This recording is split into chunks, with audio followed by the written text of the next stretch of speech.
নমস্কার বন্ধুরা, কোনো রকম কুড়ানোর ঝামেলা ছাড়াই তোমরা অনেক অনেক নারকেল কিন্তু এরকমভাবে কুড়িয়ে নিতে পারবে। তো চলো সেটা কিভাবে সেটাই দেখাই। তো এখানে একটা নারকেল আমি নিয়েছি, আর আমার নারকেলটা একটা নিয়েছি। এখানে তোমরা চাইলে অনেক নারকেল কিন্তু একসঙ্গে কোনো রকম কুড়ুনির ঝামেলা ছাড়াই কিন্তু তোমরা কুড়াতে পারবে। তো এই নারকেলটা এখন আমি কেটে নেব। আর এটা আমার বাড়ির গাছের নারকেল। তো নারকেলটা ছাড়ানো আমি দেখাইনি, কিন্তু নারকেলটা আমি এবার কেটে নিচ্ছি। আমি এভাবেই কাটছি। তো এইভাবে কাটলেও কিন্তু খুব সহজভাবে নারকেলটা একদম কুড়ানো হয়ে যাবে। কোনো রকম কুড়ুনি লাগবে না, যে বটি কুড়ুনি বা হাত কুড়ুনি কিছুই লাগবে না, কিন্তু সহজেই তোমরা নারকেলটা কুড়াতে পারবে। তো এখন জলটা আমি এভাবে নিয়ে নিলাম, কারণ জলটার যেহেতু প্রয়োজন নেই, তো সেই জন্য আমি জলটা আলাদা করে রেখে দিচ্ছি।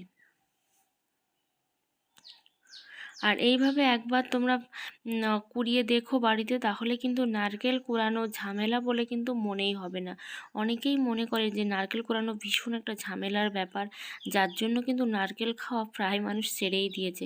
কিন্তু এইভাবে যদি কুড়াও তাহলে কিন্তু বুঝতে পারবে যে কত সহজভাবে নারকেল কুড়ানো যায়।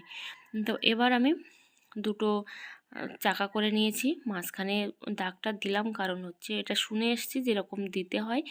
তো এর কারণটা কি সেটা আমি জানি না, তো শুধু শুনে কিন্তু আমি এটা দাগটা দিয়েছি। তো আস্তে আস্তে নারকেলগুলো আমি এভাবে কিন্তু কেটে নেব। তো এভাবে যেভাবে কাটতে হয় সেভাবে কেটে নেব। কেটে নিলে সুবিধা হবে। বড় যদি একদম মালা সমেত তোলা হয় তাহলে সেটা হবে না ভালো। তো সেই জন্য আমি এভাবে স্লাইস করে করে কেটে নিচ্ছি, যাতে করে খুব ভালো করে কিন্তু এটা কুড়ানো যায়। তো সেভাবে স্লাইস করে নিচ্ছি। আর এখন যেহেতু শীতকাল, পিঠেপুলির সময়, আর পিঠেপুলি মানেই কিন্তু নারকেল প্রয়োজন। তো এভাবে যদি তোমরা নারকেলটা কুড়িয়ে নিতে পারো তাহলে কিন্তু কোনো রকম সমস্যাই হবে না। দেখো আস্তে আস্তে আমি এটা স্লাইস করে করে কেটে নিচ্ছি।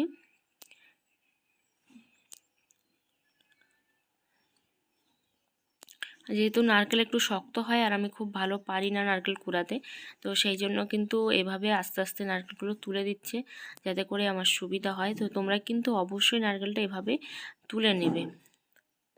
তারপরে দেখো নারকেলটা পুরোটাই কিন্তু স্লাইস করা হয়ে গেছে, আর অবশ্যই এরকমভাবে স্লাইস করেই নিতে হবে। তো এবার যেটা করব,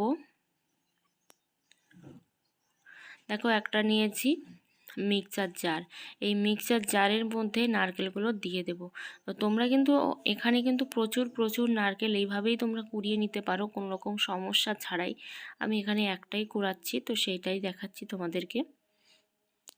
পুরো নারকেলটা আমি মিক্সার জারের মধ্যে দিয়ে দিলাম। জার যত বড় হবে নারকেল তত বেশি দেওয়া যাবে। খুব বেশি নারকেল কিন্তু একসঙ্গে দেওয়া যাবে না, তাহলে কিন্তু ভালোভাবে ঝরঝরে যে কুড়ানো, তো সেটা কিন্তু হবে না। এবার দেখো নারকেলটা আমার একদম ঝরঝরেই কিন্তু কুড়ানো হয়েছে, একটাও কিন্তু ছোট বড় নেই। আর এত সুন্দরভাবে কুড়ানো হয়েছে, যেটা যে কোনো পিঠে পুলি, তারপর যে যে রেসিপিগুলো হয় নারকেল দিয়ে, সমস্ত রেসিপি কিন্তু এই দিয়ে তৈরি হয়ে যাবে। আশা করি তোমাদের ভিডিওটা ভালো লেগেছে। আর যদি ভালো লেগে থাকে অবশ্যই একটা লাইক আর কমেন্ট করতে ভুলো না।